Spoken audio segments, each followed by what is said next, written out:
একদিন হযরত ঈসা আলাইহিসসালাম সিরিয়ার পথে যেতে যেতে একটা মানুষের মাথার খুলি পড়ে রয়েছে দেখতে পেলেন।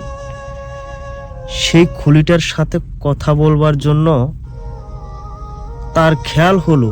তিনি তখনই খোদার দরগায় আরজ করলেন, হে প্রভু, আমাকে এই খুলির সঙ্গে কথা বলবার শক্তি দাও। খোদা তার প্রার্থনা মঞ্জুর করলেন।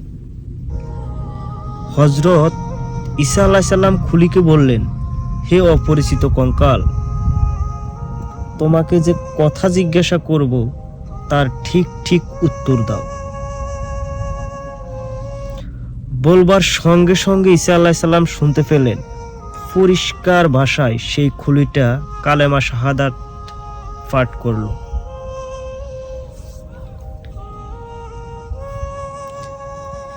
ঈসা নবী জিজ্ঞাসা করলেন, তুমি পুরুষ নাকি স্ত্রী?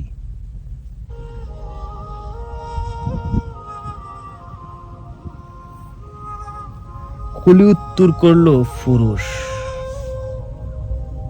তোমার নাম কি? খুলি উত্তর করল, জমজম। নবী বললেন, তুমি আগে কি ছিলে? খুলি উত্তর করল, আমি আগে বাদশাহ ছিলাম। ঈসা নবী বললেন, বটে। তোমার জীবনে কি কি কাজ করেছিলে?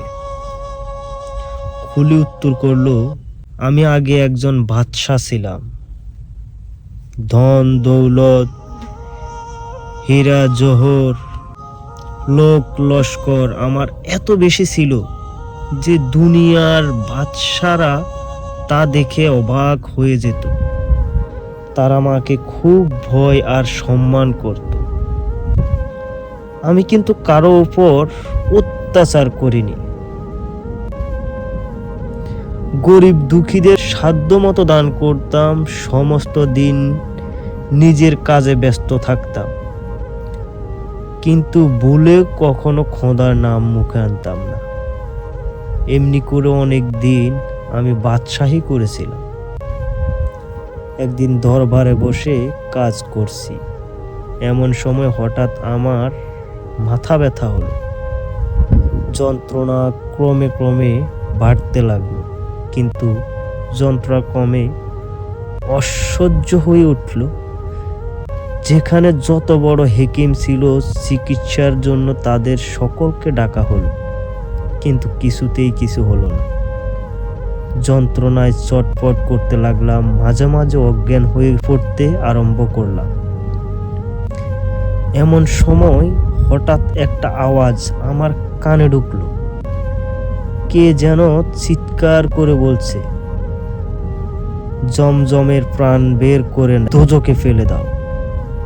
সেই সঙ্গে সঙ্গে এক বিকট মূর্তি আমার সামনে এসে দাঁড়ালো। উফ, কি ভীষণ তার চেহারা! দেখে আমি অজ্ঞান হয়ে পড়লাম। তারপর কি হলো আমার মনে নেই। যখন আমার জ্ঞান ফিরে এলো, তখন দেখলাম প্রাণ নিয়ে যাবার জন্য আজরাইল একা আসেনি, তার সঙ্গে আরো অনেক ফেরেশতা এসেছে।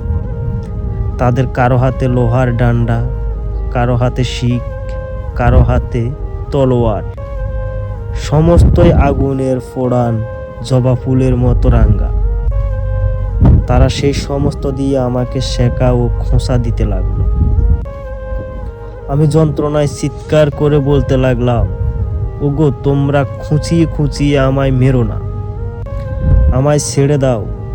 আমার ভান্ডারে যত ধন দৌলত হীরা জহর আছে সব তোমাদের দেব।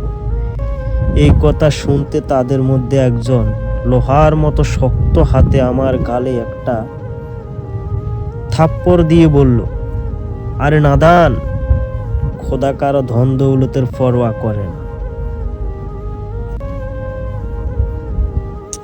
আসলে আমার চোখে পানি চলে আসছে। এই গল্পটা আমি ফেসবুকের একটা স্ট্যাটাস থেকে পড়ছিলাম। আসলেই তো খোদা কারো ধন দৌলতের পরোয়া করে না।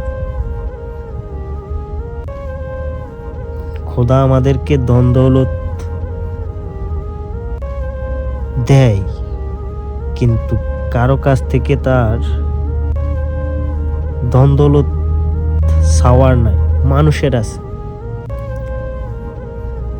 আমরা ধন দৌলতের নেশায় পড়ে যে খোদা আমাদেরকে সৃষ্টি করছে সেই খোদাকে আমরা ভুলে যাই। আমরা মানুষ বড়ই স্বার্থপর। আমাদের যা আছে তা নিয়ে আমরা কখনো সন্তুষ্ট বোধ হই না, বরং যত আছে তত বেশি প্রয়োজন হয় আমাদের। এটাই আমরা মানুষ। তো কার কাছে কেমন লাগলো কমেন্টে জানাবেন। ভালো লাগলে ভিডিওটা শেয়ার করে দিন। ধন্যবাদ সবাইকে। আল্লাহ হাফেজ।